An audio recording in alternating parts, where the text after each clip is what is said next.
Welcome to Music History Monday for September 5th, 2022. I'm Bob Greenberg, and the title for today's podcast is Fire.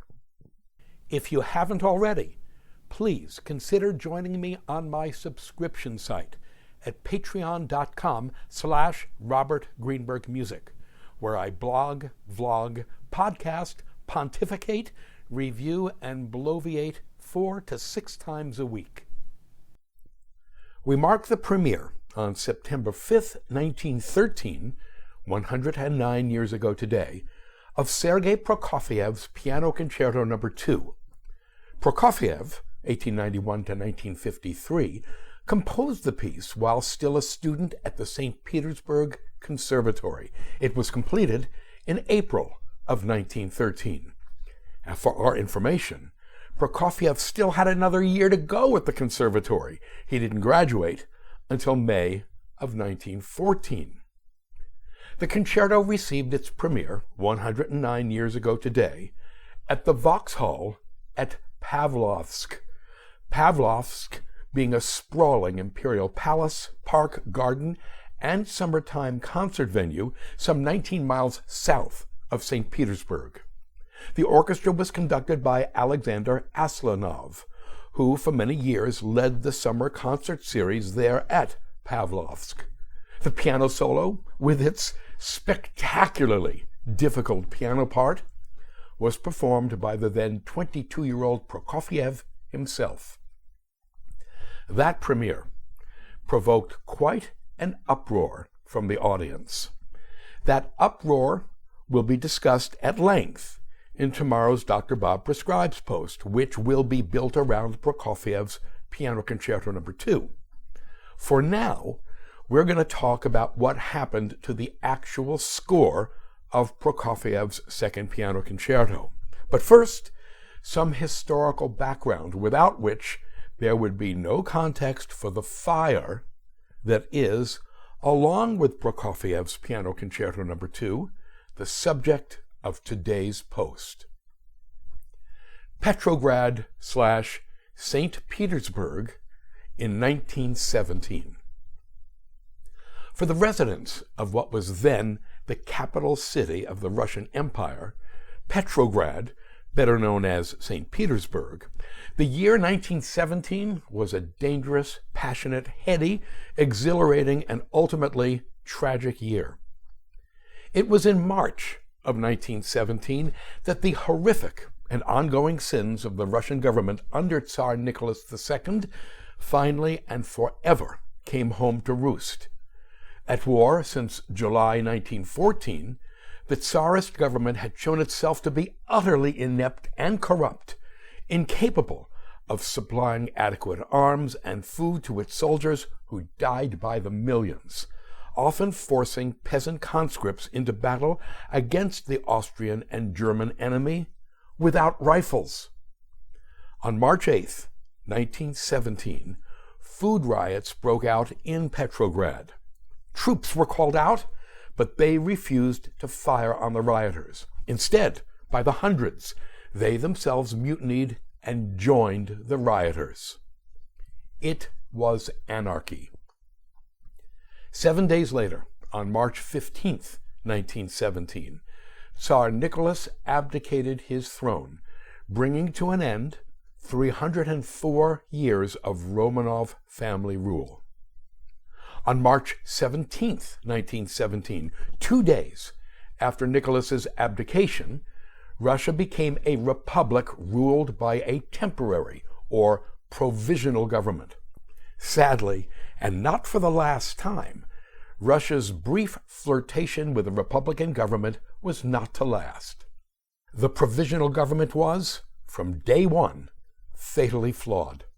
It was far too moderate and far too closely associated with the Tsarist regime to be taken seriously by such far-left Marxist socialist parties as the Bolsheviks, the Mensheviks, and the Social Revolutionists. On April 16th, 1917, Vladimir Lenin, born Vladimir Ilyich Ulyanov, 1870 to 1924, and his Bolshevik homies rode into town. Lenin had been in exile in Zurich, Switzerland. In what turned out to be a foreign policy triumph, the German government facilitated Lenin's return to Russia, believing that his presence in Saint Petersburg, then the capital of the Russian Empire, would further destabilize Russia and help bring the war in the East to its conclusion, which is exactly what happened. Promising the soldiers, peasants, and workers peace, land, and bread, the Bolsheviks quietly consolidated their power. On the night of November 6th and 7, 1917, Lenin and his Bolsheviks made their move. They took over the telephone switchboards, the railway stations, and the electric plants in Petrograd. The cruiser Aurora trained its guns on the Winter Palace, the headquarters of the provisional government. A quickly assembled Congress of Soviets declared the provisional government dead as dial-up and created in its place a Council of People's Commissars, with Vladimir Lenin at its head. Leon Trotsky, 1879 to 1940, was named Commissar of Foreign Affairs, and the 38-year-old Joseph Stalin, 1878 to 1953, became the Commissar for Nationalities. All of these events were witnessed by an increasingly agitated, perhaps even an increasingly freaked out, Sergei Prokofiev. To say that World War I had put a crimp in Prokofiev's budding career as a composer and pianist is rather an understatement. The war began on July 28, 1914, just a couple of months after he graduated from the Petrograd Conservatory. As the only son of a widow, he was not called up into the military, which was a mercy for which we must be grateful, as Russia suffered nearly 4 million military deaths during the war. Some perspective: that 4 million military deaths was equal to the combined number of military deaths suffered by France, Great Britain, and Belgium. Nevertheless, during the war, Prokofiev, apolitical and concerned only with himself and his music, initially seems to have convinced himself, as he would do again in the 1930s, that the physical and political carnage in Russia had nothing in particular to do with him. The events in Petrograd/St. Petersburg, starting in March 1917, put a kibosh on Prokofiev's ostrich routine and, leaving his mother behind in Petrograd to fend for herself, such a nice boy, the 26-year-old Prokofiev got out of Dodge as quickly as he could, relocating initially to a resort in the Caucasus, far away from the revolution and the front lines. In 1918, Prokofiev left Russia entirely, first for the United States and then for France. He did not return permanently to what had by then become the Soviet Union until 1936. Back, please, to 1917. In his haste to leave his apartment in Petrograd, Prokofiev failed to pack up his one and only copy of the score, the manuscript score, of his Piano Concerto No. 2. It was a most unfortunate mistake, because at some point during the next few years, the score met its end. Depending upon the source, we are told that, quote, the score was unfortunately destroyed in a fire, unquote. Or, quote, this first version of the concerto was lost in a fire during the 1917 revolution, unquote. Or, quote, the score was destroyed in a fire following the Russian Revolution, unquote. Or, the orchestral score apparently burned in a fire during the turmoil of the Russian Revolution, though the solo part remained with the composer and survived, unquote. Whatever. It wasn't until 1923 that, having moved to Paris, Prokofiev learned of the fate of his Piano Concerto No. 2. Prokofiev in Paris. We momentarily veer away from Prokofiev's Piano Concerto No. 2 in order to discuss his first couple of years in Paris, for the light it sheds on Prokofiev, the person. It was in 1923 that Prokofiev and his brand new bride, the Spanish singer Carolina Codina, 1897 to 1989, known to all as Lena, moved to Paris and settled into an apartment on the top floor of a building on the Rue Charles Dickens in Passy, in the extremely tony 16th arrondissement, just south of the Trocadero and across the Seine from the Eiffel Tower. All sorts of revealing Prokofiev stories date to this period. Here are two. In order to support himself in Paris, Prokofiev decided to restart his career as a performer. This meant practicing the piano for hours at a time, something that Prokofiev's neighbors immediately beneath his apartment were not at all happy about. They called Prokofiev and Lena every day to complain about the noise.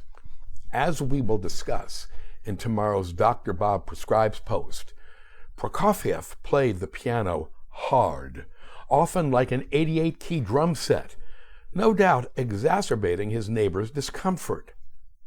Prokofiev, who had all the empathy and compassion of a brick, ignored his neighbors' complaints. So they complained to the building manager, who showed up at Prokofiev's door demanding that he stop. Lena Prokofiev recalled her husband's response, quote, all right, you don't want to hear my music, but I have a right to do whatever I want in my apartment. Instead of playing music, I'll start hammering boxes together. Placing a box on the floor, he started banging on it with a hammer. That's how it ended. The neighbors threw up their hands and gave in, unquote. Here's another story/anecdote. At around the same time Prokofiev arrived in Paris, so did another Russian émigré composer, someone named Vladimir Dukelsky, 1903 to 1969. For our information, writing under the pen name Vernon Duke, a name suggested by George Gershwin, Dukelsky would go on to write such location-driven chestnuts as April in Paris and Autumn in New York. Dukelsky idolized Prokofiev and his music and wanted desperately to meet him. Dukelsky first approached his fellow Russian expat, Sergei Diaghilev, for an introduction, who, as founder and impresario for the Ballet Russe, had worked with Prokofiev in 1915. But Diaghilev had had a bad experience working with Prokofiev and outright refused, telling Dukelsky that Prokofiev was, quote, an utter imbecile who always can be counted on to do the wrong thing, unquote. So instead, Dukelsky convinced the music critic Pyotr Suvchinsky, a mutual friend of his and Prokofiev's, to make the introduction. Suvchinsky agreed, and so Dukelsky arrived on the Rue Charles Dickens, there to meet a pianist and composer he'd idolized since he, Dukelsky, was a student at the Kiev Conservatory. According to Dukelsky, Prokofiev looked, quote, like a cross between a Scandinavian minister and a soccer player. His lips were unusually thick, and they gave his face an oddly naughty look, rather like that of a boy about to embark on some punishable and therefore tempting prank.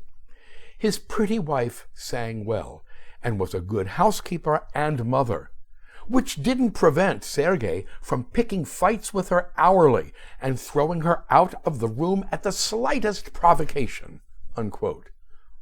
Oh yes. Prokofiev was indeed a first-class jerk, something we'll discuss at greater length in tomorrow's Dr. Bob Prescribes post. It was there in Paris, in late 1923 that Prokofiev learned from his friends Boris Asafiev and Nikolai Myaskovsky, who were still in St. Petersburg, that his manuscript score of his Piano Concerto No. 2 was no more. Its fate, as revealed by Harlow Robinson in Sergei Prokofiev, A Biography, Viking, 1987, was, well, rather prosaic.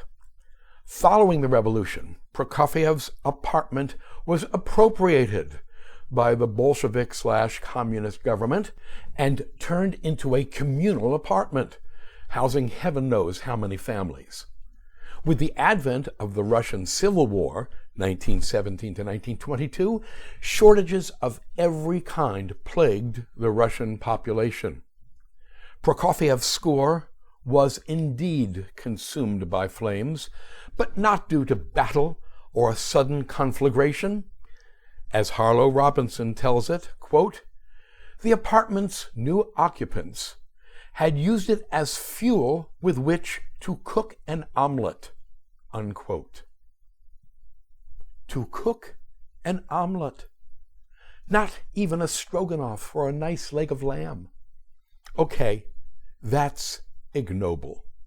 We can only hope that it was one big, delicious omelet and that it fed a lot of people. Having been informed that his Piano Concerto No. 2 had perished, Prokofiev sat down and, using what sketches he had, and perhaps, as well, the piano part, he reconstructed the concerto. But in fact, he rewrote the concerto. Prokofiev later claimed that given the number of changes he had made in its reconstruction, the piece could actually be considered his fourth piano concerto, as by 1923 he had since completed and premiered his Piano Concerto No. 3, Opus 26, in 1921. This second version of Prokofiev's second piano concerto received its premiere in Paris on May 8, 1924. Prokofiev was again the soloist. The orchestra was conducted by Sergei, 1874 to 1951. When we return in tomorrow's Dr. Bob Prescribes post, we will revisit both Prokofiev and his Piano Concerto No. 2 in much greater detail, particularly the controversies surrounding its premieres in 1913 and 1924. We'll cap things off with the recommendation of a superb recording. Until then, thank you. To sample and download one or all of my many courses on subjects musical produced by the Great Courses / The Teaching Company, please visit my website at robertgreenbergmusic.com.